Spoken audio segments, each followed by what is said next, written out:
17. Pura mga day ones, another day, another vlog na naman tayo guys. Good morning sa inyo lahat. Umaga tayo magdidips ngayon. Let's go! Oo, yun. So bago natin tirahin yung 100 dips guys, magbabasa muna tayo nitong libro ko at magkakape muna tayo dahil yun yung nakasanayan kong routine tuwing umaga dahil nga mga nakarang araw, gabi tayo nagdidips, di ba?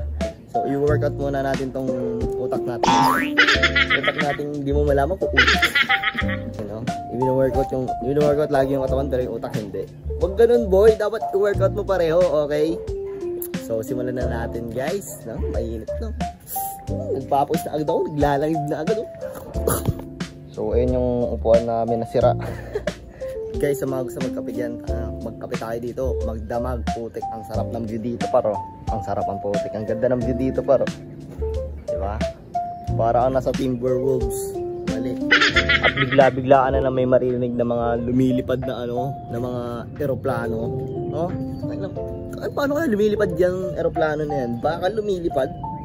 Ang galing. Tara na. So at bago ko nga pala sinimulan dito yung 100 dips natin guys, day 30 na tayo. Habang nagkakape ako, nagbabasa ako ng libro dahil ito na yung nakasanayan kong gawin tuwing umaga. At para sa akin, ito ang pinaka the best time para magbasa at magnilay-nilay sa mga pangyayari sa buhay. Hindi kasi fresh pa yung utak ko nito, so gusto ko siyang lagyan muna ng mga information na hindi ko pa nababasa. Kumbaga sa katawan ko ini-exercise ko rin. Ang pagbabasa ang exercise ng aking utak. As much as possible, iniiwasan ko talaga mag-cellphone pagbangon ng kama para less distraction na rin at para makapag-focus ko ano ba dapat kong gawin. Sobrang distractive kasi ng utak ko kaya kailangan kong focusan kung ano ba ang dapat kong focusan. At pagkatapos ko nga magbasa ng 2 pages, ay nag-warm up muna ako dito ng 10 or 12 push-up para na rin hindi ako mabigla dun sa dips na gagawin natin. 100 pa naman yun. At syempre, na-miss ko yung push-ups, men. At syempre, here, timelapse ko na nga ang buong pangyayari hanggang sa matapos tong 100 dahil nga napupuno na storage natin. At the same time, gusto ko rin napakita sa inyo ang everyday na ginagawa ko talaga tong 100 dips. Hayaan nyo guys, i-compile ko lahat ng days hanggang matapos tong day 30 natin. Kaya sa lahat na nakasubaybay dyan guys, kapit lang guys, medyo mahaba-haba pa to. Mga day ones, last 10 na lang tayo guys, naka 90 na tayo. Siguro gagawin natin tong failure. And let's go. Nagpas 10 yung gagawin ko ngayon.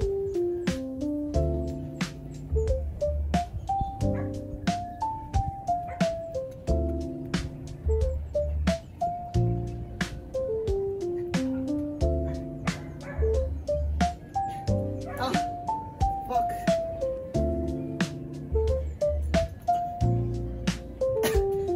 17. Tang. 17 o 16.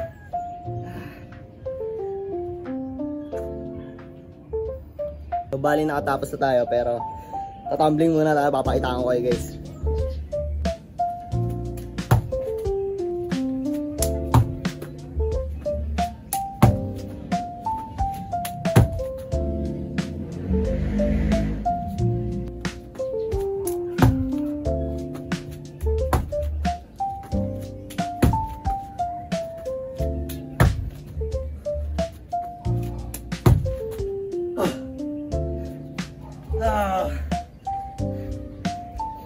Pura mga day ones, gabi na ngayon, nakalimutan ko pa na mag-outro no. So guys, done day 13 and bukas is rest day natin. And don't forget to like, comment, and share this video guys. And yan, tuloy-tuloy lang.